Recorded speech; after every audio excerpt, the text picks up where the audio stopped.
banyak yang ngejek terhadap pemikiran saya. Hari ini Anda lakuin, pemikiran saya itu banyak dipakai banyak orang.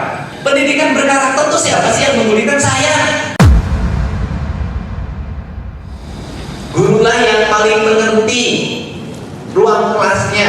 Bupati bicara A, tapi ketika guru menyampaikan kepada muridnya, maka seluruh omongan Bupati itu nanti harus disesuaikan dengan kapasitas murid yang dihadapinya.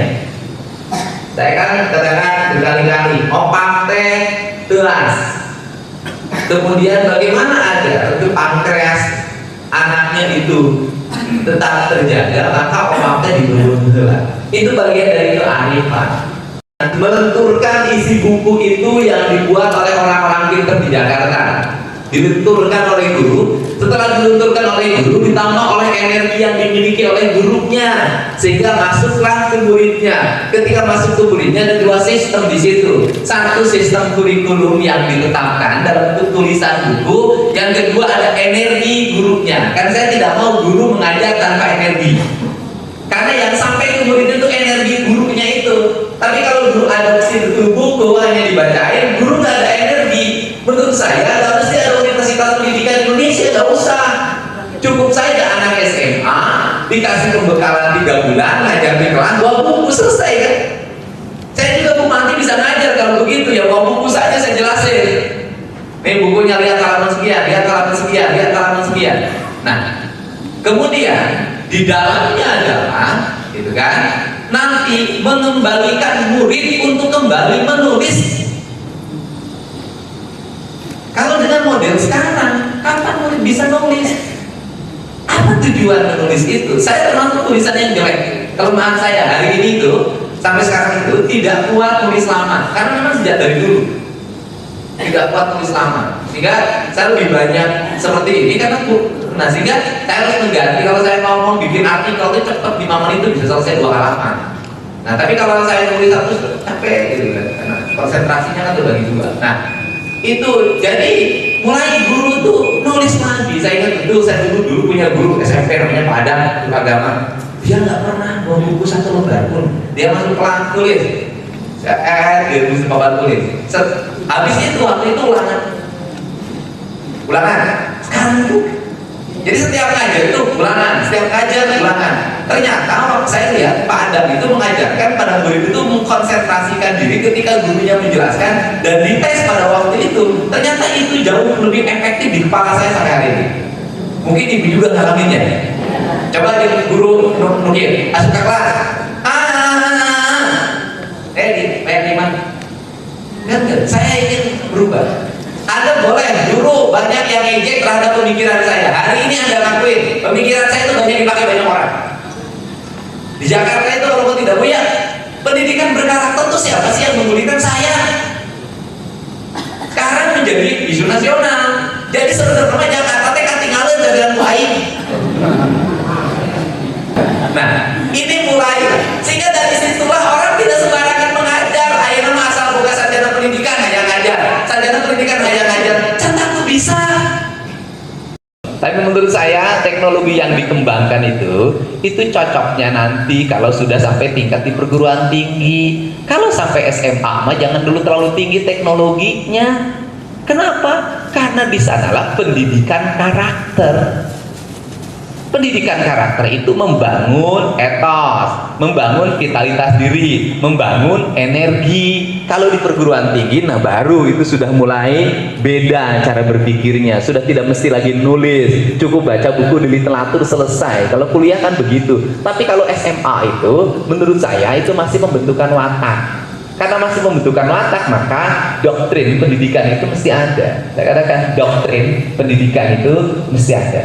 Karena ini karena usianya ini kan usia pembentukan, gitu loh, usia pembentukan. Nah, jadi ini yang harus mulai diinternalisasi, sehingga ya bahayanya itu saya katakan, terutama anak SD, itu bahayanya itu adalah kalau anak SD saja mesti nulis, diajar nulisnya iraha. Sekarang anak itu ada perkembangan, saya juga tahu loh. Tulisan saya waktu SD kia. Asup ke SMP, kia. Asup ke SMA, kia. Terus ketika SMA tulisan itu bisa lupa dari. Betul tidak? Sudah, kalau sudah setara kelas 3 SMA, masuk perguruan tinggi itu tulisan nggak akan berubah lagi begitu, nggak akan berubah tetap gitu kan. Nah pertanyaan saya, kalau sejak SD anak itu tiap hari pakai buku pakai nulis nanti gawe ngukur ngabunderan atau nulisan, saya kan tahu deh kira di buku sekolah nulisan anu titik-titik kumpul itu we atau kedua udah ngerantai kerja jadi imah misalnya bisa dititah kolot nah jajangan gede nah kira udah diajar dulu nah awalnya gede itu kan awalnya gede bagi curi gitu loh. Nah ini yang saya maksud, sehingga menurut saya SD, SMP tidak mesti ada buku untuk murid-muridnya, cukup bukunya itu gurunya. Ini yang pertama. Yang kedua, yang berhak menulis buku itu adalah guru di kelasnya. Ini Pak Andri harus dibuat. Kan ada tujuan sertifikasi IC nulis karya ilmiah tepan eta tujuannya agar guru bisa membuat menulis karya ilmiah untuk murid-muridnya lain dengan kenaikan golongan kan tujuan apa tadinya supaya jenjang S1 itu bisa menulis, artinya guru itu sudah bisa menulis pelajaran untuk muridnya sendiri itu ayo apa jadi kamu formal. Nah, saya sudah minta mulai sekarang, nanti di 2014, 2015, gurulah yang berhak menulis buku. Nah, kan nanti selektif. Oh, nya sertifikasi bener lulus, bisa nulis buku. Nulis buku untuk muridnya. Jadi, kapan mau nulis sejarah teh, tak guru sejarah di sekolahnya nulis teh. Berdasarkan penelitian kan hebat. Betul tidak? Karena makin lama orang akan hilang, saya kasih tahu. Kan sekarang SD sudah hilang, SMP, nanti mungkin SMP sebentar lagi hilang juga. Jadi sudah, kan hebat. Jadi tulisan saya bukunya nanti dilombakan coba. Pak Andri itu bikin lomba penulisan buku bidang studi. Seluruh guru dinilai oleh tim ahli, lihat buku mana yang paling bermutu untuk murid-muridnya. Itu kalau mau ditaikan misalnya itu dijadikan standar untuk kabupaten, karya guru itulah yang dicetak bukunya. 1 juta ya, yang aku sawarnya. Jadi guru teh guru paling ternyata guru pinter. Gitu kan akibat selama ini kurikulum salah, rekrutmen guru juga sembarangan saya lihat. Guru doi yang guru gede apa? Ini jadi gurulah yang berhak menulis kurikulum kan ya? Nggak sekolah kamu ngapain jadi bisnis buku jadi legit? Gampang ya teman, pandemi. Nek maju mah pendidikan beda. Nah, gurulah yang berhak menulis, gurulah yang berhak menulis. Dan dipanggil lagi kan guru yang menulis buku di kelas sana. Nah, kata ulama itu dicetak, itu jadi pelajaran. Ayo kita kan gurunya, ayo mana ke zaman fotokopi itu namun karena namun, kita pan gurunya di fotokopi kan, bagi kita gitu. Kayaknya tuh nanon murid namanya, ya nanon di uang saku guru ada masalah sih kalau nggak masalah terbaik baik, gitu loh. Kan guru itu ditugaran gue sudah. Nah itu kita kembali ke itu, gurulah yang berhak menulis, gurulah yang berhak menulis. Ini yang kedua. Yang ketiga, mulailah dibangun standar kenaikan kelas itu berdasarkan emotional quotient. Mau tadi quotient? Etalah karena itulah berdasarkan nalar hati.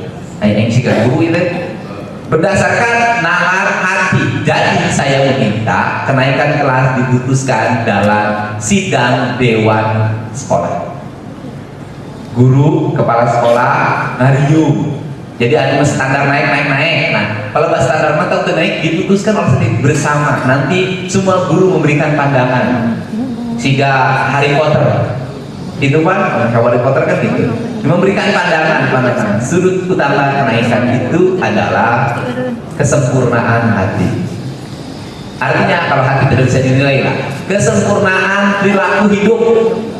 Jadi budak pager, daekan ngepet, sanajan matematika karena opat daekeun. Budi pekerti, nges gitu. Budak kan matematika salapan, gawenanya mau batur, tong naik. Itu. Yang berikutnya, jangan segan-segan guru mengeluarkan muridnya apabila sudah tidak lagi sesuai dengan standar budi pekerti di tiap sekolah. Jangan takut protes ke bupati, jangan takut, keluarkan saja. Biar apa? Biar dia tidak mempengaruhi yang lain. Menyingkirkan lelit hiji daripada korban 40. Terus, aku bisa sekolah negeri kalau orang gede, supaya orang tuanya nanti menjadi gerak. Ayo apa? Sekolah nanti dididik di bangunan tuai di sekolah nanti udah keluarkan saja. Keluarkan saja ya, terserah bertahun di mana, bikin kamu terserah. Kenapa? Agar beban kita sebagai dunia pendidikan lepas. Gitu, ini yang saya maksud lepas. Berbagai hal, budi pekerti, bukan hanya laki-laki, budak kawin selalu bangun, budak laki di lut, budak kawin jual kawin.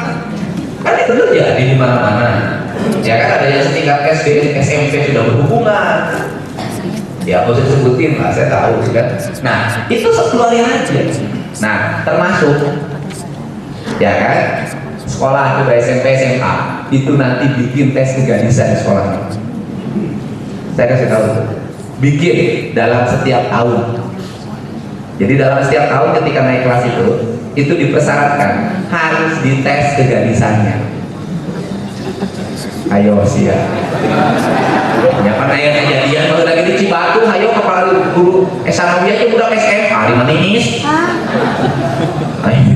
Bupati mah yang mau ditutup, betong diributkan hari tahu lah, tidak berpolisi toh, ngerakut, kur kemah di sorenya bupati itu buka kemah, kurang pakai raya toh, buka jam 12 penting polisi nolok iya urusan aku ya, jam SMA manis, ya utang ribut-ribut kerunya.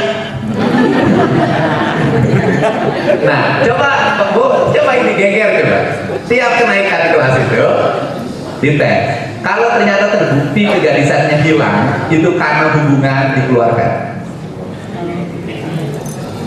Ayo, nyambung rumah atau dites dapat segadis satu.